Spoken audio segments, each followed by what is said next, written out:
Refleksyon sa mabuting balita ayon kay San Juan 15:9 hanggang 17. Sa Gospel ngayon, ipanaalala ni Jesus sa atin na kanyang mga disipulo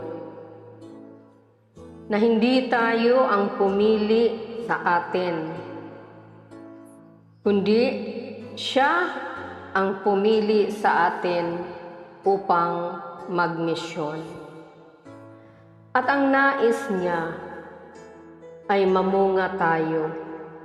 Ibig sabihin na lumago sa ating pananampalataya at makaakay pa ng mga mailapit natin sa Diyos na siyang paulit-ulit nating naririnig. At isa pa sa nais niya ay ang magmahalan tayo. Sa pamamagitan nito, saka natin siya mararanasan. Kasi siya yung pinagmulan ng pagmamahal.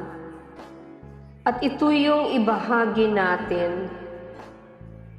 Kahit yung mahalin natin ang ating kapwa, siya pa din ang nagnanais noon na gawin natin. Oo, mahirap itong gawin. Subalit, kung matuto tayong sumunod sa Kanya, magagawa natin. Kasi, pagkalooban niya tayo ng pagmamahal na galing sa Kanya. Kaalaman at karunungan na galing din sa Kanya, na ating magagamit sa ating sarili at maipamahagi. Kailangan lang nating hilingin ito sa Kanya. Sumunod lang tayo sa Kanyang panawagan at huwag mag-focus sa ating kakulangan, kundi umasa sa Diyos na ang lahat ng kulang ay Kanyang pupunuin upang magampanan natin ang anuman ang Kanyang ipinag-uutos. Minahal tayo ni Jesus. Inalay niya ang Kanyang buhay alang-alang sa atin. Ang Kanyang kamatayan sa krus ay buong pagsunod sa kalooban ng Ama.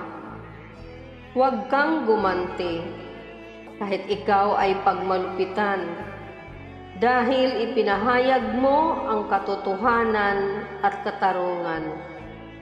At pinili ni Jesus ang mga taong lumakad kasama niya patungo sa buhay na walang hanggan matapos dumaan sa Kalbaryo. At kasama niya tayo sa paglalakbay. Amen.